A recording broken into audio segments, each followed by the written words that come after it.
প্রিয় দর্শক, ইস্পাহানি মির্জাপুর চা মুক্তবাকে আপনাদের প্রত্যেককে স্বাগত জানাচ্ছি। আমি মুকসিমুল হাসান। আজকে জামাত ইসলামী আজকে তাদের নির্বাচনী ইশতেহার ঘোষণা করেছে। ইসলামী শাসনতন্ত্র আন্দোলনও তারাও আজকে তাদের নির্বাচনী ইশতেহার ঘোষণা করেছে। আগামী একদিন বাদে আগামী পরশুদিন শুক্রবারে নির্বাচনী ইশতেহার ঘোষণা করবে বাংলাদেশ জাতীয়তাবাদী দল বিএনপি। এর আগে আমরা এনসিপিকেও নির্বাচনী ইশতেহার ঘোষণা করতে দেখেছি। জামাতের আজকের নির্বাচনী ইশতেহারের মধ্যে আমরা দেখেছি মোট ৪১টি দফায় তারা ইশতেহার দিয়েছে, যার ভিতরে ২৬টিকে তারা অগ্রাধিকার দিয়েছে এবং ৮টি বিষয়ের ৮টি ভাগে তারা ভাগ করেছে এটি। এর বাইরে আমরা দেখেছি আজকে যে একটি জরিপ কার্যক্রম চালানো হয়েছে, যে জরিপে বেশ কিছু বিষয় উঠে আছে। নির্বাচনে কত শতাংশ ভোট পড়তে পারে এবং আওয়ামী লীগ যারা করে তারা কোন দিকে ভোট দেবে, যুবকরা যারা আছে তারা কোন দিকে ভোট দেবে ইত্যাদি বিষয় নিয়ে জরিপ হয়েছে। এর বাইরে বিএনপি চেয়ারম্যান তারেক রহমান, জামাতের আমির ডক্টর শফিকুর রহমান তারা নির্বাচনী প্রচারে দেশের বিভিন্ন জায়গায় উত্তরাঞ্চলে এবং বরিশাল অঞ্চলে তারা সফর করেছেন। এছাড়া নানা বিষয় নিয়ে আমরা আলোচনা করব। আলোচনার জন্য আমরা স্টুডিওতে ৩ জন অতিথিকে আমন্ত্রণ জানিয়েছি। শুরুতেই আমরা পরিচিত হব তাদের সঙ্গে। আমার একেবারে প্রথমেই রয়েছেন আশরাফ কায়সার, সিনিয়র সাংবাদিক, এবং তারপর রয়েছেন ব্যারিস্টার সৈয়দ ইজাজ কবির, মানবাধিকার বিষয়ক সম্পাদক, জাতীয়তাবাদী আইনজীবী ফোরাম, এবং আমার একেবারে পাশে রয়েছেন জাহিদুল ইসলাম, সাবেক কেন্দ্রীয় সভাপতি, বাংলাদেশ ইসলামী ছাত্র শিবির, সদ্য বিদায়ী শিবিরের কেন্দ্রীয় সভাপতি। আমি আশরাফ ভাই, এজাজ ভাই, আপনাদের দুজনের অনুমতি নিয়ে আমি একটু জাহিদ ভাইকে দিয়ে শুরু করতে চাই। যেহেতু আজকে জামাত ইসলামী নির্বাচনী ইশতেহার দিয়েছে, আপনার কাছে প্রথমেই আমি জানতে চাই যে বললাম কিছুটা যে বেশ ইশতেহারটি যখন ঘোষণা করা হচ্ছিল আমিও শুনছিলাম। ইশতেহার বেশ শুনে বেশ মনে হলো যে সুন্দর করে অনেক চমৎকার একটি ইশতেহার ঘোষণা করা হয়েছে, কিন্তু এত সুন্দর ইশতেহার বাস্তবায়ন আসলেই কি করা সম্ভব, নাকি নির্বাচনে রাজনৈতিক দলগুলো কথার প্রতিশ্রুতিতেই থাকবে? এই নির্বাচন, এই ইশতেহারের আপনি সবচেয়ে চ্যালেঞ্জের জায়গা কি দেখেন? জি, ধন্যবাদ জানাচ্ছি আপনাকে, অন্যান্য মেহমানদেরকেও ধন্যবাদ, দর্শকদেরকেও আন্তরিকভাবে ধন্যবাদ এবং শুভেচ্ছা জানাচ্ছি। জামাত ইসলামী আজকে তাদের যে নির্বাচনী ইশতেহার সেটা পেশ করেছেন জাতির সামনে। তো আপনার যেটা কোশ্চেন যে কতটুকু আসলে সেটা বাস্তবায়নযোগ্য বা চ্যালেঞ্জ ফিল করছেন, তো খুব স্বাভাবিকভাবেই হচ্ছে বাংলাদেশের যে কাঠামো তৈরি হয়েছে বা আমরা বিগত সময়ে যারা সরকার পরিচালনা করেছে দেখেছি যে প্রতিশ্রুতি এবং বাস্তবায়নের মাঝে একটা বড় ফারাক ছিল, একটা ব্যবধান ছিল, এবং প্রতিশ্রুতিগুলো খুবই অ্যাট্রাকটিভ থাকে এবং মানুষদেরকে খুব আকর্ষণ করে, কিন্তু বাস্তবতা দেখা যায় যে অনেক ক্ষেত্রেই সেটা বাস্তবায়িত হয় না। তো এক্ষেত্রে জামাতের আমি অন্যদের সাথে কম্প্যারিজনে একটা জায়গায় তুলে ধরতে চাই, সেটা হলো জামাত বিগত সময়ে আসলে পুরো সরকার গঠনের দায়িত্ব কখনো পান নাই। তবে দুজন মন্ত্রী এবং 3টি মন্ত্রণালয় পরিচালনা করেছেন। সেক্ষেত্রে যদি আমরা এটাকে কেস হিসেবে রাখি যে ওনাদের মন্ত্রণালয়কে স্বচ্ছভাবে এবং দুর্নীতিমুক্তভাবে এবং সম্পূর্ণ সর্বোচ্চ ইফোর্ট এবং প্রোডাক্টিভ ওয়েতে সেটা পরিচালনার চেষ্টা করেছেন। তো সে জায়গা থেকে আমি মনে করি জামাত যে ইশতেহার দিয়েছে, যে প্রতিশ্রুতি দিয়েছে, সেটা অবশ্যই এটা নিয়ে দীর্ঘদিন কাজ করা হয়েছে, অনেক রিসার্চ সেল এটা নিয়ে কাজ করেছেন এবং বাংলাদেশের বাস্তবতার সাথে মিল রেখে ইশতেহারটা তৈরি করা হয়েছে। তো আমি পার্সোনালি মনে করি যে জামাত এই বাস্তবতাকে মাথায় রেখে ইশতেহার পেশ করেছে এবং সেটা বাস্তবায়নযোগ্য বলে পেশ করেছে। আচ্ছা, আরেকটা জিনিস জানতে চাই, সেটি হচ্ছে জামাতের নির্বাচনী ইশতেহার এর আগে আমরা আরও মনে হয় 1-2 দিন আগে নির্বাচনী ইশতেহারটি ঘোষণা করার কথা ছিল, কিন্তু সেটি আরও পিছিয়ে 2 দিন পর হলো। এবং সেই সঙ্গে আরও একটা ব্যাপার জানতে চাই, রাজনৈতিক দলগুলো যদি এত পরে নির্বাচনী ইশতেহার দেয় তাহলে মানুষ কখন সিদ্ধান্ত নেবে, কখন ভোট দেবে? এগুলো তো নির্বাচনী প্রচারণা শুরু হওয়ার সঙ্গে সঙ্গেই হওয়ার কথা ছিল। জামাত কেন এত দেরি করলো? অন্য দলদের ইশতেহার দেখার জন্য নাকি অন্য কোনো কারণে? খুবই সঙ্গত এবং প্রাসঙ্গিক কোশ্চেন। আসলে ইশতেহারগুলো অনেক আগেই পেশ করা উচিত। তবে আমাদের যেটা কালচার হয়ে আসছে যে নির্বাচনের একেবারে কাছাকাছি মুহূর্ত, আবার রাজনৈতিক দলগুলোর মধ্যে একটা প্রতিযোগিতা থাকে যে কার চেয়ে কে বেশি আপডেট কোনো একটা বিষয়ে সামনে তুলে ধরতে পারে অ্যাট্রাকটিভ ওয়েতে। তো এই প্রতিযোগিতাটা বা এই কাঠামোটা আমাদের কালচারটা আগে থেকে ছিল, তো এটা একটা কারণ হতে পারে। আর জামাতের যেটা ডেট পরিবর্তন হয়েছে সেটা আমিরের জামাত সহ যে নির্বাচনী সমাবেশগুলো ছিল মূলত এই শিডিউল ম্যানেজমেন্টের কারণে সেটা পিছাতে হয়েছে। তো সে জায়গা থেকে আমি পার্সোনালি আপনার সাথে একমত যে এটা আরও আগেই হওয়া উচিত এবং এই কালচারগুলো সম্মিলিতভাবে রাজনৈতিক দলগুলো বোঝাপড়ার মধ্য দিয়ে পরিবর্তন হওয়া উচিত। আচ্ছা, আপনার ইশতেহার নিয়ে আরও কয়েকটি বিষয় একটু জানতে চাবো, কিন্তু যে প্রশ্নটা আপনাকে করলাম সেই প্রশ্নটা আমি একটু ইজাজ কবির ভাইকেও করতে চাই। যেহেতু আমি আগেই বলেছিলাম যে বিএনপি এখনও তার নির্বাচনী ইশতেহার দেয়নি, যে রাজনৈতিক দলগুলো এবারে নির্বাচনে অংশ নিচ্ছে তার সবচাইতে বড় পরিসরে বলি, সবচাইতে বেশিবার সরকার বিরোধী দলে থাকার অভিজ্ঞতা বলি, সেটি বিএনপির আছে। তো বিএনপির নির্বাচনী ইশতেহার এত দেরিতে কেন? ধন্যবাদ আপনাকে এবং আপনার মাধ্যমে দর্শকদেরকে ধন্যবাদ, সালাম ও শুভেচ্ছা, এবং সহযোগদেরকেও শুভেচ্ছা। না, আপনার প্রশ্নটা খুবই যৌক্তিক এবং ইশতেহার যত আগে দেওয়া সম্ভব সেটা দিলে যেটা আমরা স্বাভাবিকভাবে একটা কমন সেন্স আমরা বুঝতে পারি যে জনগণ চিন্তা করতে পারবে কোন দিকে ভোট দিবে, কার ইশতেহার কতটুকু বাস্তবায়নযোগ্য, এটা স্বাভাবিক ব্যাপার। আমাদের বিএনপির বেলায় যেটা হয়েছে যে আমরা বলেছি যে আমাদের ইশতেহার আসবে সম্ভবত 6 তারিখে, যদি আমার ভুল না হয়ে থাকে। তবে ইশতেহার দেওয়ার আগে মনে করেন আমাদের বিএনপির তরফ থেকে ম্যাডাম জিয়া যখন জীবিত ছিলেন এবং জেলে যাননি, তখন আপনার ভিশন 2022 দেওয়া হয়েছে, ইলেকশন কমিশন রিফর্ম কীভাবে করা হবে সেটা দেওয়া হয়েছে, তারপরে আমাদের 31 দফা দেওয়া হয়েছে, তারপরে জুলাই সনদে তো আমরা সই করেছি, এবং প্রত্যেকটা ক্ষেত্রেই আমাদের দলের নেতৃস্থানীয় শীর্ষ নেতারা বলেছেন যে কিভাবে কি করবেন, এবং আমাদের নেতা তারেক রহমানও ওনার একটা প্ল্যান আছে কিভাবে কি করবেন, এগুলো আস্তে ধীরে ধীরে বলছেন। কিন্তু মানে এতে হ্যাঁ ইশতেহার ফরমাল আকারে বলা হয়নি, কিন্তু বিএনপির তরফ থেকে কি ধরনের ইশতেহার আসতে পারে বা বিএনপি কি রিফর্ম বা কি চেঞ্জেস বা কি প্রপোজাল আনতে পারে, এইগুলা কিন্তু পুরোপুরি সম্পূর্ণরূপে একভাবে না বলেও বিভিন্ন ইয়ের মধ্যে বলা হচ্ছে। এবং আমি একটু উদাহরণস্বরূপ বলি এজাজ ভাই, যে ধরেন তারেক রহমান যেদিন দেশে ফিরলেন সেদিনই তিনি বললেন আই হ্যাভ এ প্ল্যান। আমরা সেই প্ল্যানটা জানার অপেক্ষায় থাকলাম। আমরা বিভিন্ন সভা সমাবেশে ওনার যে বক্তব্যগুলো দেখছি তার ভিতরে কিছু কিছু প্ল্যান বোঝা যাচ্ছে যেগুলো উনি করতে চান। কিন্তু আসলে আপনি যেটা বললেন আনুষ্ঠানিকভাবে যে বিএনপির যে প্ল্যান, এটা তো আমরা ইশতেহার পর্যন্ত জানতে পারবো নাকি আরো পরে? না, ইশতেহারই ইনশাল্লাহ সব কিছু জানা যাবে যে অ্যাকচুয়ালি সরকার গঠন যদি করতে পারে ইনশাল্লাহ, তাহলে যে বিএনপির তরফ থেকে কি ইশতেহার আছে, কি প্রমিসেস আছে, কি পালন করবে কি পালন করবে না, কিন্তু সেটা ইশতেহার না হলে আসলে ফর্মালি জানা যাবে না। কিন্তু আমরা এটা যতটুকু সম্ভব চেষ্টা করেছি বলার, এবং এটা একটা স্ট্র্যাটেজিক কারণও হতে পারে বা কালচার না, স্ট্র্যাটেজিক কারণ পার্টির পলিসিগত দিক হতে পারে যে কখন আসবে না আসবে, কারণ ভিতরগত মানে ইন্টারনালি অনেক সিদ্ধান্ত নেওয়ার অনেক জিনিস। যদিও এটি আপনি টপিক না, তারপরে একটা মানে প্রতিদ্বন্দ্বিতাপূর্ণ আরেকটি রাজনৈতিক দলের আজকে ইশতেহার আপনার কাছে একটু জানতে চাই। আপনি জাতীয়তাবাদী আইনজীবী যে ফোরাম রয়েছে তার মানবাধিকার বিষয়ক সম্পাদক। জামাতের আজকে নির্বাচনী ইশতেহার বলা হয়েছে নিরাপদ ও মানবিক বাংলাদেশের ইশতেহার। তো সেটা নিয়ে বলছি না, সামগ্রিকভাবে জামাতের এই যে ইশতেহারটি আজকে প্রকাশিত হলো, সেটির আপনার সবচেয়ে অসঙ্গতির জায়গা কিংবা সবচেয়ে ভালো লাগার জায়গা কি দেখেন? দেখেন, ওনারা অনেক ধরনের কথাই বলেন, ওনারা ইশতেহারে প্রকাশ করেছেন, ইশতেহার দিয়েছেন। এখন ওনারা তো আমার সহ আলোচক তো বললেন যে আসলে অতীতে ওনাদের পক্ষে সম্ভব হয়নি কোনো সময় এভাবে ইশতেহার দেওয়া, এই প্রথম বাংলাদেশ সেটা বলিনি, মানে সরকার পরিচালনা করার আসলে হ্যাঁ মানে আপনার জোটবদ্ধ হয়ে এইবার ওনারা আশা করছেন সরকারে আসবেন এবং ইশতেহার দিয়েছেন পুরোপুরি। তো আমার কাছে যেটা মানে অনেক জায়গায় আছে, শুধু একটা জায়গায় যেটা আসলে এখন মাথায় ঘুরছে আর কি, সেটা হচ্ছে যে ওনারা বলছেন যে নারীর অধিকার নিশ্চিতে 12টা প্রতিশ্রুতি দিয়েছেন। তো আসলে নারীর কোন অধিকারটা আসলে অনিশ্চিত আছে এটা আমি এখনো বুঝে উঠতে পারিনি। আর আরেকটা পত্রিকায় আমি দেখলাম যে ওনারা বলছে যে সরকার গঠন করলে নারী নেতৃত্বকে মন্ত্রিসভায় দেখা যাবে। তো যেখানে নারীদেরকে ওনারা কোনো ধরনের ক্যান্ডিডেটই নাই, ওখানে কিভাবে ওনারা নারী নেতৃত্ব নেবেন সেই জায়গাটা আসলে প্রশ্নবিদ্ধ আছে। তারপরে ওনাদের ধরেন যে শরিয়া আইন ভিত্তিক যেসব কথাবার্তা বলছেন, একবার বলছেন হ্যাঁ, একবার বলছেন না, তো মোটামুটি ক্লিয়ারই যে তারা শরিয়া ভিত্তিক কোনো ইশতেহার দেয়নি।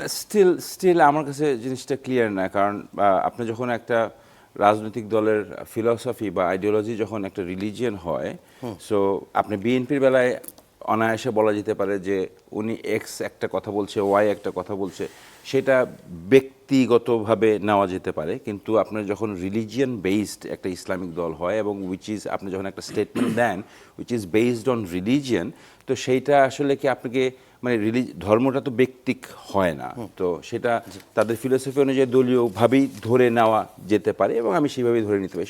সো ওই জায়গাগুলি ওনারা কোনোভাবেই ক্লিয়ার করছেন না। সো এখন ওনারা ইশতেহার দিয়েছেন, কতটুকু এটা বাস্তবায়নযোগ্য এটাও দেখার একটা বিষয় আছে। তো জনগণরা দেখবেন 6 তারিখে আমাদেরটা আসছে, দেখা তখন কম্পেয়ারটাও করার সুযোগ থাকবে। আশরাফ ভাই, আপনার কাছে একটু সংক্ষেপে জামাতের ইশতেহার আপনি কিভাবে মূল্যায়ন করবেন?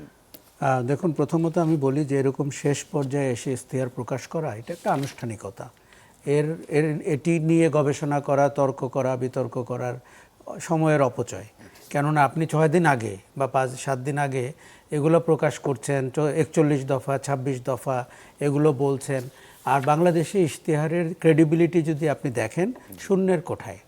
ইশতেহারকে কেউ বিশ্বাস করে না, এটি মনে করে বানোয়াট গল্প, এবং এটি তারা পালন করবে না এরকম ধরে নিয়ে নির্বাচনে বাংলাদেশের নাগরিকরা ভোট দেন। টু বি অনেস্ট, অন্তর্বর্তী সরকারের প্রধান বলেছিলেন যে তাদের উপদেষ্টা এবং তার নিজের সম্পত্তির হিসাব উনি দেবেন শপথ নেওয়ার পরপরই।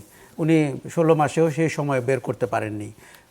ওই অন্তর্বর্তী সরকার, যারা শিক্ষিত লোক, অধ্যাপক, আইনজীবী, বিচারক, তারাই যদি না পারেন, আর রাজনৈতিক দলগুলোর অবস্থা তো আরও খারাপ, অতীতে আমরা দেখেছি। তাও যেহেতু আপনি বললেন যে আজকে এই আনুষ্ঠানিকতা হিসাবে কথাগুলো বলছি, যদিও আমি মনে করি যে ইশতেহারে আপনি দেখুন কেন আমি বলছি ক্রেডিবিলিটি এত কম। হোটেলে ইশতেহার প্রকাশ করার সময় তার শারীরিক ভঙ্গি, তার শব্দচয়ন এগুলো একরকম, আর তিস্তাপাড়ের যে জনসভায় উনি ছিলেন সেখানে তার শারীরিক ভঙ্গি এবং তার শব্দচয়ন আরেক রকম। ব্যক্তি তো একই। তাহলে কূটনীতিকদের সামনে উনি এরকম করে কথা বলছেন, প্রতিপক্ষের ব্যাপারে উনি এরকম করে কথা বলছেন। এরকম এটা কি স্বাভাবিক না? মানে রাজনীতিবিদরা ফিল্ডে যে বক্তব্য দেবে, ইনডোরে ভিন্ন রকম বলবে। এটা আমাদের গা সহা হয়ে গেছে। আপনি যে সমস্ত দেশের উদাহরণ দেন গণতন্ত্রের, সেই সমস্ত দেশে দেখেন তো, ধরেন ইংল্যান্ডেই আমরা তো খুব গভীরভাবে খেয়াল করি, মার্কিন যুক্তরাষ্ট্রের কথা নাই বললাম, কিন্তু ইংল্যান্ডে আপনি দেখেন আপনার তো একটা কনসিস্টেন্সি থাকতে হবে। ধরেন আপনি যখন বলছেন প্রতিহিংসার রাজনীতি আপনি করবেন না, কিন্তু মাঠে গিয়ে যদি আপনি প্রতিহিংসার আগুন ছড়িয়ে দেওয়ার চেষ্টা করেন তাহলে কি দাঁড়ালো? আচ্ছা, এখন আমি একটা বিশেষ বিষয়ে আপনার কথা বলি। ওনারা হেলথ সেক্টরে 8% বরাদ্দের কথা বলেছেন। তো বাংলাদেশের অর্থনীতির আকার হচ্ছে $500 বিলিয়ন, তো 8% হচ্ছে প্রায় 38 থেকে 40 বিলিয়ন ডলার। আমাদের রিজার্ভে আছে $28 বিলিয়ন। মানে এই অঙ্কগুলো যদি আপনি খুব সরল অঙ্ক হিসাবেও দেখেন, কোত্থেকে অর্থের যোগান হবে, কোত্থেকে এই বরাদ্দ হবে, এই প্রশ্নগুলো করার কিন্তু কোনো সময় নাই। এই প্রশ্নের আগেই আপনি তাকে ভোট দিতে হবে, অথবা ভোট দানে আপনি বিরত থাকবেন বা অন্য কাউকে দিবেন। আচ্ছা, দ্বিতীয় হচ্ছে 64টা জেলায় ওনারা মেডিকেল কলেজ করার কথা বলছেন। আমাদের যে এখন 10,000 ডাক্তার প্রতি বছর বেরোয়, তাদেরই কর্মসংস্থান নাই। আরও 64টা জেলায় 64টা মেডিকেল কলেজ হলে তাদের কর্মসংস্থানের কি হবে? তার মানে এটা ইন্টারলিঙ্কড না, থট প্রসেসটা ওয়েল থট থ্রু না। আচ্ছা, তারপরে হচ্ছে যে উনি কি আসলে মেডিকেল কলেজ বলেছেন নাকি হাসপাতালের কথা বলছেন? কারণ এখানে আমরা রোগীদেরকে, ডাক্তারকে মানে রোগের কোনো সুরতহাল হতে দেখি না, ইত্যাদি ইত্যাদি। এই জায়গার সবচেয়ে বড় যেটি জামাতের ব্যাপারে মূল অবিশ্বাস এবং সন্দেহ, যে ওনারা নারীদের ব্যাপারে কোন ভূমিকা নেবেন। আপনাকে একটা কথা বলি, 91 সাল থেকে বাংলাদেশে যদি একটি জায়গায় কনসিস্টেন্টলি দুজন নেত্রী কাজ করে থাকেন, সেটি নারীর অগ্রাধিকার এবং অধিকারের ব্যাপারে। সেটি শিক্ষাঙ্গনে নারী, বিনা বেতনে নারী শিক্ষা, গার্মেন্টস অঙ্গনে 40 লক্ষের মতো নারী। এখন জামাতের আমির বা জামাতের নেতারা শুরু থেকে যে ভাষায় কথা বলছে নারীদের ব্যাপারে, সেই নারীরা কিন্তু ভীষণভাবে শঙ্কিত। তারা মনে করছেন যে এই শাসন যদি কখনো বাংলাদেশের উপরে চেপে বসতে পারে, তাদের যে অধিকার এবং স্বাধীনতা রয়েছে, সাংবিধানিক অধিকার, সাংবিধানিক স্বাধীনতা, সেটিও খর্ব করা হবে। কেন? 5 ঘন্টা কাজের যে ব্যাপারটি, এটি কোত্থেকে এলো? মানে কেন 8 ঘন্টা করলে কি অপরাধ হবে, 5 ঘন্টা করলে 3 ঘন্টা না কেন? এই যুক্তিগুলো কিন্তু সরল প্রশ্ন। আচ্ছা, তার মানে আমরা বুঝতে পারছি কোনো একটি থিঙ্কিং থেকে এই কথাগুলো আসছে। আমরা ক্লিয়ার জানতে চাই। দেখুন, জামাতকে আমার মনে হয় পরিষ্কার স্ট্যান্ড নিতে হবে, যে আমি আফগানিস্তানের মতো শাসন করব, নাকি সিরিয়ার মতো করব, নাকি রাফার মতো করব, কখন? এটি এই জন্য দরকার যে আপনি তো আমার ভোট চাচ্ছেন, আচ্ছা ভাই, আমি বুঝতে চাই আপনি সরকারে গেলে কেমন সরকার হবে। আচ্ছা ভাই, আপনি যে প্রশ্নগুলো করেছেন সেই সঙ্গে এজাজ কবির ভাইও দুটো প্রশ্ন করেছেন। আমরা এই তিনটা প্রশ্নের উত্তরই একসঙ্গে জাহিদুল ইসলাম ভাইয়ের কাছ থেকে নিতে চাই, তার আগে একটা বিরতি নিয়ে আসি। দর্শক, ইস্পাহানি মির্জাপুর চা মুক্ত বাকে এ পর্যায়ে নিচ্ছি ছোট্ট একটি বিরতি, সঙ্গেই থাকুন, ফিরছি একটু পরেই।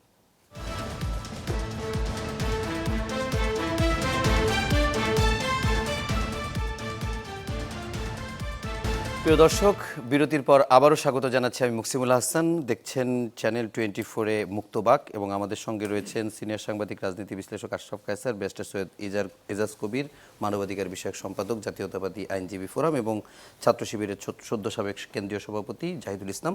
জাহিদুল ইসলাম ভাই, আপনার কাছে কয়েকটি, এজাজ ভাই এবং কায়সার ভাই, আশরাফ কায়সার ভাই যে প্রসঙ্গ বলেছেন তার সঙ্গে আমিও একটু বলি যে এই যে 5 ঘন্টা নারীরা কর্ম করবে, এটা কখন, কেন, কিভাবে হবে, সেই সাথে যে নারীদের বন্দি করা হবে বলা হচ্ছে, আবার নারীদের বন্দি করা হবে বলা হচ্ছে, কিন্তু দলের শীর্ষস্থানে বা নেতৃত্বে আবার নারীকে দেখতে চায় না।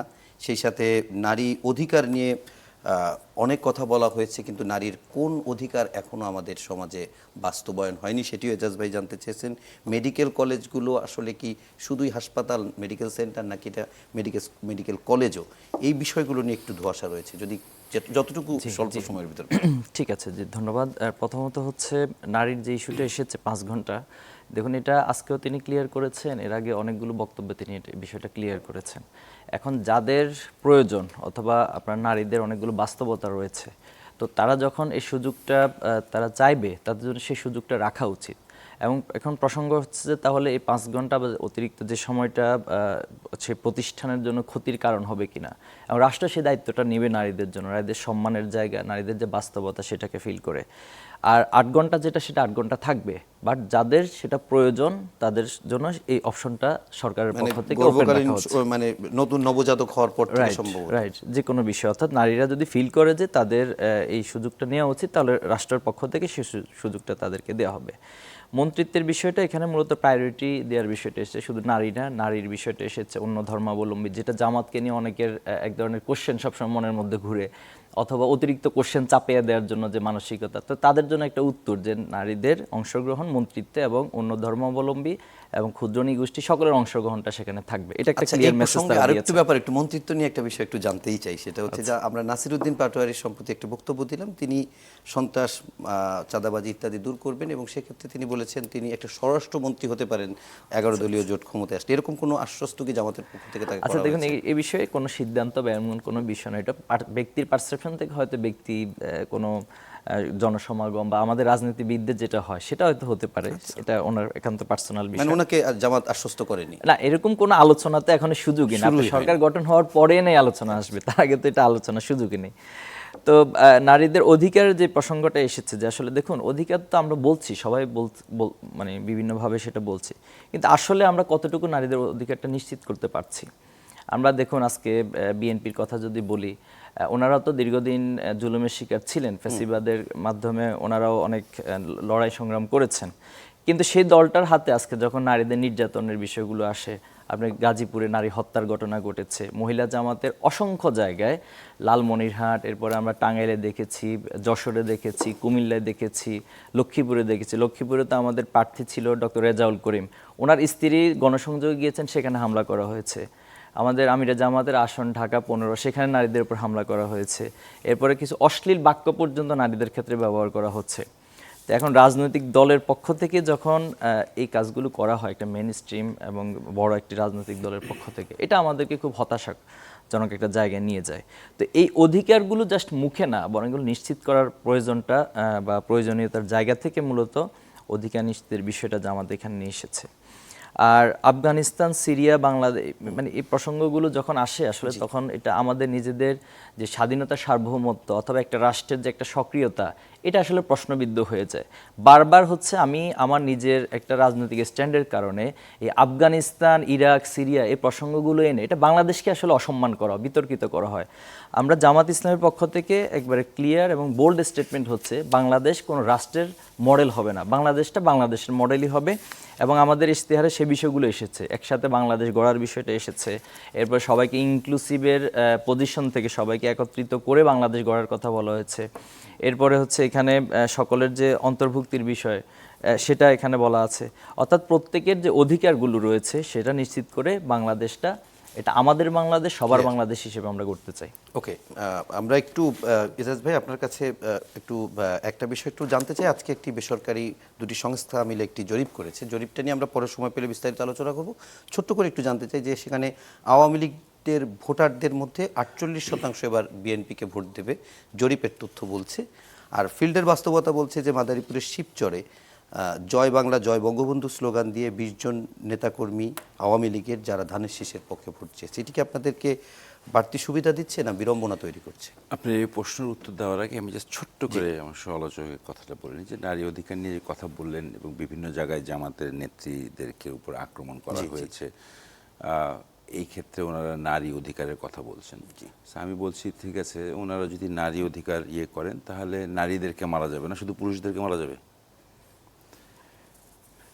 যারা নারী অধিকারের কথা বলছে অথবা নারী অধিকার তারা নিশ্চিত করতে পারবে কিনা এই প্রশ্ন যারা তুলছে, তখন তাদের হাতে নারীদের আক্রমণের শিকারের দৃশ্যটা আমরা এই প্রজন্ম দেখি, তখন আমাদের কি প্রশ্ন করা উচিত? অবশ্যই আপনার কথা যদি ধরি, তাদের হাতে পুরুষরাও মার খাচ্ছে। যদি আপনার কথা ধরি তাহলে পুরুষের অধিকার কোথায়? তো যাই হোক, সেই জায়গাটায় নিয়ে গেলাম। কথাটা হচ্ছে যে এটা হচ্ছে আইনের ব্যত্যয়, অপরাধ সংগঠিত হলে আইনের আওতায় যাবে।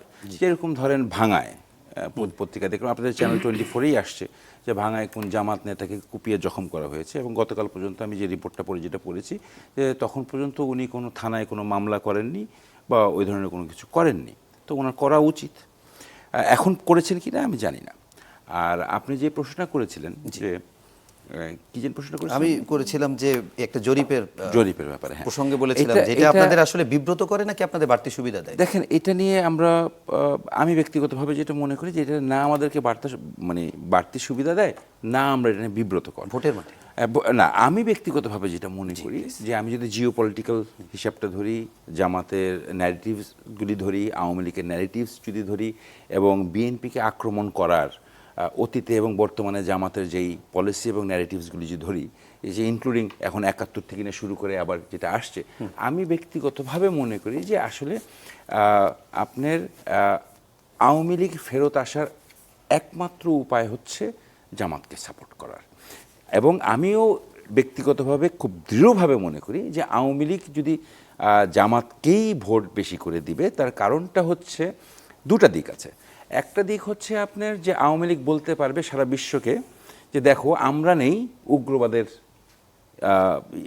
হয়েছে, আর অন্যদিকে ভারতও একই কথাই বলতে পারবে। ঠিক আছে, তো সেই ক্ষেত্রে আওয়ামী লীগের ফেরত আসার একমাত্র উপায় আমি দেখি যে জামায়াতকে ভোট দিয়ে সেই জিনিসটা সারা বিশ্বে প্রমাণিত করা, এবং আওয়ামী লীগ কোনো না কোনো উপায় রাজনীতিতে আবার রেলিভেন্ট হওয়া। এটা আমার ব্যক্তিগত মতামত। এর বাইরে আমি মনে করি না, আমি কোনোভাবে বিশ্বাস করি না যে আওয়ামী লীগ বিএনপিকে ভোট দিবে বা দিতে পারে। আমি একটু আশরাফ কায়সার ভাই আপনাকে একটু জরিপটা নিয়ে জিজ্ঞেস করি। জরিপ, আমার দুইটা প্রশ্ন, ছোট্ট করে একটু প্রথমে বলবেন যে এই জরিপগুলো আমাদের কতটুকু মূল্যায়নে আনা দরকার, আর সেই সঙ্গে একটু বলবেন যে আমরা 48.2% বলছিলাম বিএনপিকে ভোট দিবে আওয়ামী লীগের ভোটাররা, আবার সেই সঙ্গে 29.9% অর্থাৎ প্রায় 30% দিবে জামাতকে। এই জরিপটা কেমন লাগে? জরিপের আগে আমি আফগানিস্তান এবং সিরিয়ার বিষয়টা আপনাকে বলি। যখন বিশ্বের যে কোনো দেশে ধর্মের ভিত্তিতে যখন শাসন হয়, সেখানে মূলত ইতিহাসটি হচ্ছে অধিকার হরণের। সংখ্যালঘুর অধিকার তো হরণ হয়ই, সংখ্যাগুরুর অধিকারও হরণ হয়, নারীদের অধিকার হরণ হয়। কাজেই দেখুন, জামাত বাংলাদেশের স্বাধীনতা সার্বভৌমত্বে বিশ্বাস করে কিনা আমি সিরিয়াসলি ডাউটফুল। কারণ 71 সালে তারা মানবতা বিরোধী অপরাধে যুক্ত ছিল, নারী ধর্ষণের সাথে যুক্ত ছিল, বুদ্ধিজীবী হত্যাকাণ্ডের সাথে। ইতিহাস যতটুকু আমি পড়তে পেরেছি, রাজনীতিবিদদের লেখা ইতিহাস না, দলীয় ইতিহাস না।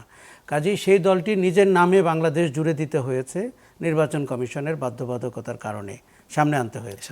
সেই দল যখন বাংলাদেশের স্বাধীনতা সার্বভৌমত্ব নিয়ে গর্ববোধ করে, আমার বেশ ভালো লাগে।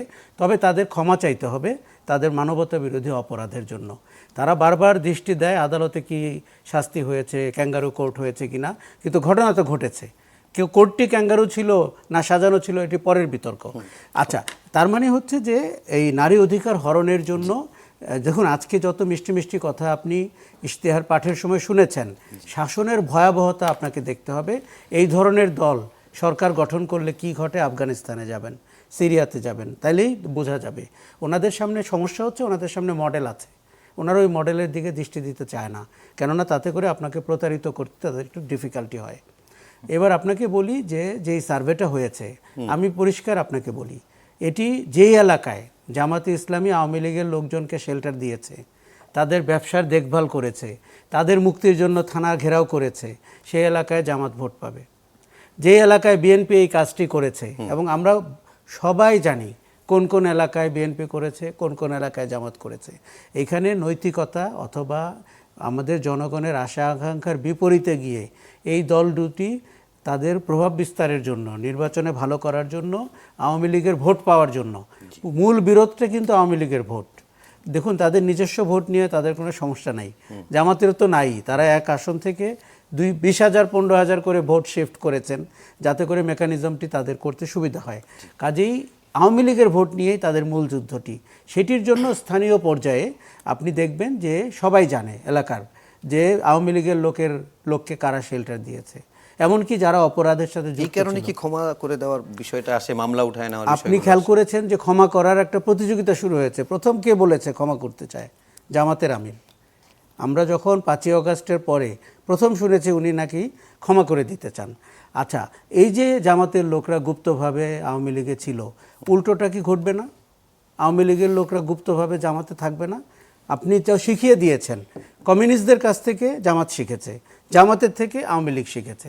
এখন এই আমাদের যে রাজনীতির চরিত্র এবং সংস্কৃতি, এখানে তো নৈতিকতা সবচেয়ে ব্যাকবেঞ্চার। আপনার হচ্ছে ইমিডিয়েট গেইন। এই যে 7 দিনের মধ্যে আপনাকে বিজয়ী হয়ে সরকার গঠন করতে হবে, এবং তারপরে আপনি যতই মধুর কথা ইশতেহারে বলেন না কেন, আপনি একটি অগ্রহণযোগ্য অগণতান্ত্রিক শাসনের জন্য জনগণকে প্রস্তুত হতে বলছেন। ওকে আশরাফ ভাই, আমরা আরেকটা বিরতি নিয়ে আসি, তারপরে আমরা আরেকটু এই জরিপের বাকি অংশ এবং সেই সঙ্গে আপনি যে প্রশ্নটি, আমি একটু জাহিদের কাছে জানতেই চাবো যে আসলে আশরাফ কায়সার ভাই যে প্রশ্নটি করেছে সেটির একটু উত্তর জানতে চাই যে জামাত ক্ষমতায় গেলে আসলে কোন মডেলে আসলে দেশ শাসন করবে, আমাদের সামনে কোনো উদাহরণ আছে কিনা। দর্শক, ইস্পাহানি মির্জাপুর চা মুক্ত বাকে এ পর্যায়ে নিচ্ছে আরও একটি বিরতি, সঙ্গেই থাকুন, ফিরছে একটু পরেই।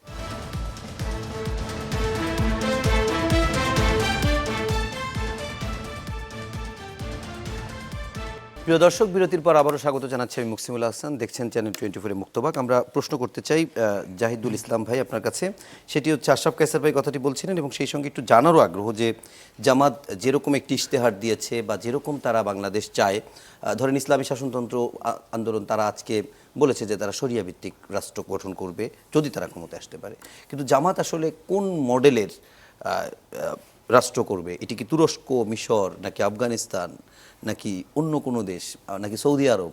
মডেলটা আসলে কি হবে? মানে আমার কাছে এটা খুব অবাক লাগছে যে বারবার যে অন্য রাষ্ট্রের মডেল কেন আমরা খুঁজতে যাচ্ছি। আমাদের কি নিজস্ব কোনো মডেল আমরা স্থাপন করতে পারি না? সেরকম কি কেউ আছে পৃথিবীতে? কেন সেরকম মডেল তো সবাই, এখন আপনি যখন তুরস্কের কথা, তুরস্ক কার মডেল ফলো করেছে? ওকে ওকে, এটাই আফগানিস্তানের কথা বলতে সে কার মডেল ফলো করেছে ওনারা? তো আপনি বাংলাদেশকে বাংলাদেশের মডেলে নিয়ে আনতে দেন, আমাদেরকে একটু সুযোগটা করে দেন। এখন বারবার হচ্ছে একদিকে ঠেলে দেওয়া, এই মানসিকতাটা আমি মনে করি এটা আমাদের চিন্তার ধন্যতা রয়েছে। জামাত বারবার যেটা বলছে, তারা বিভিন্ন পলিসি, যেমন পলিসি যে সামিট ছিল সেখানে তুলে ধরেছে যে আমরা নারীদেরকে কিভাবে এম্পাওয়ার করব, তরুণদেরকে কিভাবে এম্পাওয়ার করব, আমরা আমাদের স্বাস্থ্যসেবা কিভাবে গড়ে তুলব। একটা দল তো এইভাবে ইশতেহার দেয়, একটা রাষ্ট্র তো এই কাঠামোগুলো নিয়ে তো রাষ্ট্রটা গঠিত হয়। তো জামাত যেটা বলছে যে আমরা কল্যাণ রাষ্ট্র প্রতিষ্ঠা করব। একটু ইন্টারাপ্ট করে আপনি যেহেতু বললেন যে কিরকম রাষ্ট্রক্ষেত্রে, ধরেন আমরাই এখান থেকেই জানতে চেয়েছিলাম শিশির মনির কাছে, তিনি বলেছেন যে ধরেন যে এটা এমন একটা ইসলামিক, মানে এমন একটা রাষ্ট্র হবে যে রাষ্ট্রটা কিছুটা কল্যাণমূলক, যেরকম আপনি বললেন, সেই সাথে কিছুটা তুরস্কের মতো হবে, কিছুটা তিউনিসিয়ার মতো, কিছুটা মিশরের মতো, কারোর সাথে মিলতে পারে। কিন্তু আমি যে সেখান থেকে পিক করছি বিষয়টা তো তা না। আমি আমার নিজের একটা মডেল স্থাপন করছি। এখন সেটা কারোর সাথে কোনো একটা জায়গায়, পার্টিকুলার জায়গায় মিলতে পারে। তো এই জায়গায় যদি এখন আসুন যে ধর্মের ভিত্তিতে বা যে প্রসঙ্গগুলো বারবার আসছে, এখন আমি মুসলিম, আমার কাজ কি আমার ইসলামের প্রিন্সিপালকে ফলো করা আমার করণীয় নয়? তো এখন ইসলামের বিধানের সাথে যে বিষয়গুলো সঙ্গতিপূর্ণ, রাষ্ট্রের কল্যাণের সাথে সঙ্গতিপূর্ণ, সেটা আমি ফলো করব, সেটা আমি বাস্তবায়ন করব। এটাকে আপনি কন্ট্রাডিক্টরি পজিশনে কেন নিয়ে যাচ্ছেন? অথবা আপনি এটা প্রমাণ করেন যে রাষ্ট্রের এই আইন অথবা কল্যাণ রাষ্ট্রের এই বিষয়গুলো সেটা আমার নাগরিকের জন্য ক্ষতিকর। আপনি সেই প্রসঙ্গ না এনে সরাসরি যেটা আফগানিস্তান বা তুরস্কের দিকে ঠেলে দেন, এটা আমি মনে করি একটা একটু মানুষ একটু জানতে চাইতে পারে না যে আসলে জামাত ক্ষমতায় আসলে আমরা স্টেটটাকে বা বাংলাদেশটাকে কোন দেশের মতো দেখবো, বাংলাদেশটা কিরকম একই প্রশ্ন আপনি বারবার ঘুরপাক খাচ্ছেন। আমাদের সমস্যাটা এইখানে, আমরা হচ্ছে একই জিনিসের মধ্যে বারবার ঘুরপাক খাওয়ার যে মানসিকতা এর মধ্যে থাকি, যে নতুন কিছুর মধ্যে আমরা যেতে চাই না। যখনই নতুন কিছুর কথা বলা আসে তখন আবার পিছন থেকে টেনে ধরি, এই একটা মানসিকতা আমাদের সবসময় ঘটে। আমি আবারও ক্লিয়ার করছি, রিপিট করছি, যেহেতু আপনার প্রশ্ন রিপিট, ভাইদের প্রশ্নগুলো রিপিট, যে আমরা বাংলাদেশকে একটা নতুন প্রজন্মের যে চিন্তা চেতনা অথবা আমাদের যে আকাঙ্ক্ষিত বাংলাদেশ সে মডেলে নিয়ে যেতে চাই, এবং সেটা যদি কারোর সাথে পার্টিকুলার মিলে সেটা তো তার সাথে মিলতে পারে, কিন্তু আমি আমার মডেলটা এখানে স্থাপন করতে চাই। আচ্ছা, আমি এবার একটু শেষবারের মতো আপনার কাছে ক্লিয়ার হতে চাই। অর্থাৎ আপনি এমন একটা মডেলকে স্থাপন করতে চাচ্ছেন যে রাষ্ট্রটা হবে কল্যাণধর্মী একটি রাষ্ট্র, এবং যেটা পৃথিবীর কোনো রাষ্ট্রের সঙ্গে হুবহু মিলবে এরকম কিছু না, তাহলে সেটা কি ইসলামের ভিত্তি? আমরা কাউকে নকল করছি না, কপি করছি না। হ্যাঁ, ইসলামের ভিত্তিতে যতগুলো ইসলামের সাথে মুসলিমদের সাথে প্রাসঙ্গিক সঙ্গতিপূর্ণ হবে সেটা তার সাথে যাবে।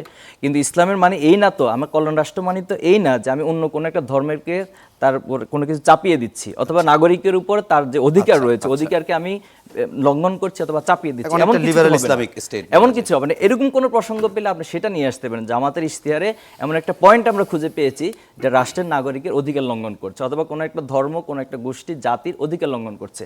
আপনি এমন একটা প্রসঙ্গ আমাকে তুলে ধরেন।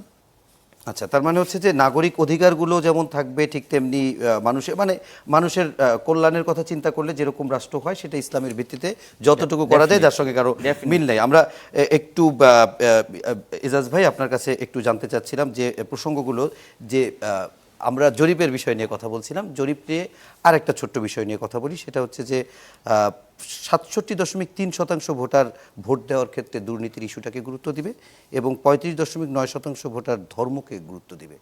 আর 37.4% তরুণ প্রজন্ম, যারা 2008-এর পর থেকে এখন পর্যন্ত ভোট দেয়নি, তারা জামাতকে ভোট দিবে, এবং 27% বিএনপিকে ভোট দিবে। এই দুইটা পরিসংখ্যানকে আপনি ভোটের রাজনীতিতে মানে আপনি কতটুকু মানে গ্রহণযোগ্য মনে করছেন, বা ভোটের রাজনীতিতে কার্যকরী? যে এই আমি আগেই বলেছিলাম, এটা হচ্ছে কমিউনিকেশন অ্যান্ড রিসার্চ ফাউন্ডেশন এবং Bangladesh election and public opinion studies, এরা দুইটা সংগঠন মিলে একসঙ্গে করেছে। Thank you very much. আমরা অতীতে আমেরিকান স্ট্যান্ডার্ডে আইআরএর জরিপ দেখেছি, সেই সব জরিপের কথা এখন বলে আমি এইগুলা সময় নষ্ট করতে চাই না। টিভিতে বা অনলাইনে পোল করেও এসব নিয়ে কথা বলে জরিপ নষ্ট। তার মানে জরিপ আপনার কাছে গুরুত্বপূর্ণ কিছু না? আমি অতীতেও বলে আসছি, 17 বছর বলে আসছি, এখনও বলছি যে অ্যাকচুয়াল মানদণ্ড হচ্ছে ইলেকশন। আওয়ামী লীগের আমলে চেয়েছিলাম যে ইলেকশনটা দেয়নি ওনারা। আমরা এখন একটা ইলেকশন পেতে যাচ্ছি, জরিপটা ইনশাল্লাহ 12 তারিখে আমরা দেখতে পাবো। আচ্ছা, ভোটটাকেই আপনি জরিপ হিসাবে? ভোটটাই তো অ্যাকচুয়াল জরিপ ভাই। আমি কি আপনি 10,000 15,000 স্যাম্পল নেবেন, 25,000 স্যাম্পল নিয়ে আপনি 11 কোটি ভোটারের মনস্তাত্ত্বিক বিষয়টা আপনি বেছে একটা ইয়ে করবেন, এটা হয় না। হয়তোবা আগে হতো, বাট এই সব দেশেই হয়, কিন্তু এটা 17 বছরের প্র্যাকটিসে আমরা যা দেখেছি যেভাবে ম্যানিপুলেশন হয়, এতে আমাদের সবারই একটা সন্দেহ ঢুকে, নিজেরাও জরিপ হলেও হ্যাঁ নিজেরাও জরিপ করি। আবার যদি কারেক্ট হয়, এখনো সন্দেহ হয় যে ও ফান্ডিংটা করতে গিয়ে আসে। হ্যাঁ, ওইটাই বলবো। হ্যাঁ, সো ওইটা নিয়ে ইয়ে করতে দেয়। আর সমালোচক ভাই যেটা বললেন যে আপনারও যে প্রশ্নটা, উনি আপনাকে যে উত্তরটা দিলেন সেটার সঙ্গে আমি একমত। আবার আপনি যে প্রশ্নটা করলেন যে সেটার সঙ্গেও আমি to certain extent supplement and কন্ট্রাডিক্টও করতে চাই। সেটা হচ্ছে যে ভাই যেটা বললেন যে কোন মডেল, আপনার মডেল সিরিয়া, আফগান সব কিছু, হ্যাঁ আমি মানি যে এরকম ইটস এন ইম্পোজিশন। বাট জামাত ইসলামের তরফ থেকে বা ভাইয়েরা যেটা বলছেন, আমার মন্তব্য হচ্ছে যে ওনারা নিজেরাই জানেন না এখন ওনারা কি করবেন। আচ্ছা, বিএনপি কার মডেল ফলো করবে? বিএনপি তো কোনো শরিয়া ভিত্তিক বা কিছু না। BNP is a sovereign nationalistic ideology. Jamaat তো বলেছে তারা কল্যাণ রাষ্ট্র বলে, বিএনপি আসলে কি করবে? একটা সভরেন, আমি বলতেছি আপনি আপনার কল্যাণ রাষ্ট্র বলেন আর যেটাই বলেন, যেমন জামাতকে আপনারা কোন একটা রাষ্ট্রের মডেলের সাথে মিলাতে, আমি মডেলের সঙ্গে বাধ্য করছেন। আমি না আপনারা কোনটা মডেল? না, আপনি কিন্তু আমার কথাটা বুঝেন নাই। আমি কিন্তু partly agree with you and disagreed with him যে ইম্পোজিশনটা ঠিক না। বাট আমি আবার এটাও বলতেছি যে আপনারা কিভাবে শরিয়া ভিত্তিক আইন বা সোশ্যাল ওয়েলফেয়ার ইসলাম ইসলামের আলোকে করবেন সেটা আপনারা নিজেরাও জানেন না। এবং এই জায়গাটাতে আমি কয়েকটা প্রশ্ন ছুড়ে দিতে চাই বা একটু বলতে চাই, সংক্ষেপে সেটা হচ্ছে বলেন, যে আমার শেষে বাংলাদেশে কোন আইনটা ইসলাম বিরোধী আছে বা ইসলামপন্থী নাই। ধরেন আমার ইসলামে বলা আছে তুমি সুদ নিতে পারবা না, সুদ নিয়ে ব্যবসা করতে পারবা না, ঠিক আছে। এখন আমি সুদ নিতে চাই না, তা আমার জন্য তো ইসলামী ব্যাংক আছে না? আচ্ছা, তো সো যে যার যেই চয়েসটা সেটা আছে, এমন একটা কিছু দেখান যে যেখানে আমার উপরে এখন পর্যন্ত ইম্পোজ করে দেওয়া হচ্ছে যে এটা নন ইসলামিক হওয়া সত্ত্বেও you have to do it. আমাদের রাষ্ট্রে যতটুকু সম্ভব প্রত্যেকটা ধর্মের মানুষকে তার তার অবস্থান থেকে, বিবাহ থেকে শুরু করে ব্যবসা বাণিজ্য পালন করা পর্যন্ত, ধর্ম পালন করা পর্যন্ত প্রত্যেকটা জায়গা থেকে সেই স্পেস দেওয়া আছে। ইনক্লুডিং কোন দেশে দেখাইতে পারবেন যে আপনার হিন্দু ধর্মের জন্য ছুটি আছে, বৌদ্ধ ধর্মের জন্য ছুটি আছে, ঈদের জন্য ছুটি আছে, খ্রিস্টানদের জন্য ছুটি আছে, আপনি কোথাও বলতে পারবেন না। কিন্তু কথা হচ্ছে আপনি শরিয়া ভিত্তিক আইন যখন করবেন তখন আপনাকে বলতে হবে যে ইসলামকে তো আপনি চেঞ্জ করতে পারবেন না, it's a very orthodox religion, ঠিক আছে। আল্লাহ যেটা বলছে, খোদা যেটা বলছে, you can change it, it has to be there. এখন কথা হলো যে আপনি ওইখানে মডেল এনে আপনি তাহলে দের ইজ একটা স্পেস চলে আসে যে আপনি কি ধর্মটাকে চেঞ্জ করতেছেন কিনা বা রংলি ইন্টারপ্রেট করতেছেন কিনা বা আপনি কিভাবে আসতেছেন সেই জায়গাটা আপনি ব্যাখ্যা করা উচিত। এখন কথা হলো যে জামাতের জায়গা থেকে যদি আসি তাহলে এখানে আমি ছোট্ট করে বলি, একদম ছোট্ট করে বলবো যে একদম শেষ, হ্যাঁ দুইটা করে জায়গা, যেরকম ধরেন যে আপনি এই যে ইলেকশন যেটা আসছে, আমি একদম পার্সোনালি মনে করি যে আর কোনোভাবে গ্যাঞ্জাম হোক আর না হোক, এই যে জামাতি মহিলারা নিকাব পরে যাবেন, পর্দার 3টা জায়গা আছে, হিজাব, আবায়া, নিকাব, একদম নিকাব পর্যন্ত। এই যারা নিকাব পরে ভোট কেন্দ্রে ঢুকবেন, এদের মুখমণ্ডলটা না দেখালে আপনি কীভাবে আইডেন্টিফিকেশন করবেন? আপনি তো আইডেন্টিফিকেশন করতে পারবেন না। এখন আমার কথা হলো যে এই নিকাবের ব্যবস্থাপনা মহিলা কর্মকর্তারা থাকবে, মহিলা যদি দেয় আর কি, তখন অনেক ধরনের প্রশ্ন যদি ঝামেলা না হয়, নারী কক্ষে নারীরাই থাকবে, হলে খুব ভালো কথা। কিন্তু এখানে যদি পুরুষরা অবশ্যই দেখবে না। এইখানেই আসি যে অতীতে যত ভোট হয়েছে নারী কক্ষে নারীরাই ছিল, পুরুষরা ছিল না কোনো সময়, ঠিক আছে না? তো আমি ধারণা করছি, হ্যাঁ আমি না মুখমণ্ডল দেখাতে হবে। আপনি যখন যে জায়গাতেই যান আপনি মুখমণ্ডল দেখান। তো এই যে নিকাবের ব্যবস্থাপনার একমাত্র খুব কঠোরভাবে করা হয় সৌদিতে আর আমার জানার মতো ইরানে, কারণ এখানে ভোটের কোনো সিস্টেম নাই। আর আপনি মনে করেন যে ইসলামের কথা যদি আসেন, সেখানে যদি আমি ধরি যে প্রত্যেকটা নারী একা চলতে পারবে না বা তাদের সঙ্গে একটা মাহরাম লাগবে, ঠিক আছে। তো এই যে জামাতের নারীরা প্রতিটা ইউনিয়ন থেকে ইউনিয়ন একা কোনো মাহরাম ছাড়া, কোনো স্বামী ছাড়া, কোনো ভাই ছাড়া ওনারা চলে যাচ্ছেন, এইটা আবার কোন মডেল? আমি আশরাফ ভাই আপনার কাছে প্রশ্ন করে সময় নষ্ট করলাম না, একদম শেষে আছে, আমি একটু এই ইসলামের কথা বলি কেন বারবার মডেলের কথাটি এসছে। এটি জাতীয় হীনমন্যতা থেকে না, এটি ক্লারিটির স্বার্থে।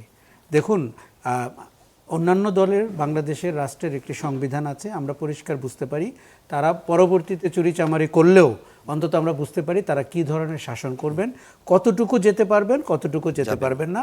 আমরা বারবার নাগরিক অধিকার হরণের জায়গাটি নিয়ে চিন্তিত, কিন্তু জামাতের কাছ থেকে এটার আমরা পরিষ্কার ধারণা পাইনি। উনিও যে বলছেন মডেল, সেটাও কিন্তু পরিষ্কার না।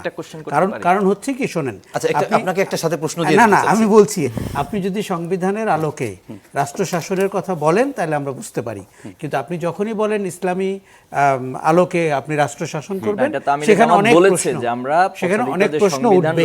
সংবিধানের আলোকে রাষ্ট্র পরিচালিত হবে, এটা তো উনি অনেকবার বলেছেন। আল জাজিরা ইন্টারভিউতে বলছে যে কিছু করলে পার্লামেন্টের মাধ্যমে করতে, পার্লামেন্টের মাধ্যমে, সেটা তো অতীতে হয়েছে। পার্লামেন্টের মাধ্যমে আপনাকে সংবিধানের আলোকে যদি আপনি তখন পুরোপুরি শরিয়া আইনটা আনেন, পুরো কোরআন সুন্নাহর আইনটা আনবেন, টার্কির আইনটা আনবেন, বা কি আনবেন, এই কনফ্লিক্টের জন্যই তারা শরিয়া আইনের কথা কনফিউশন মানে বলছেন।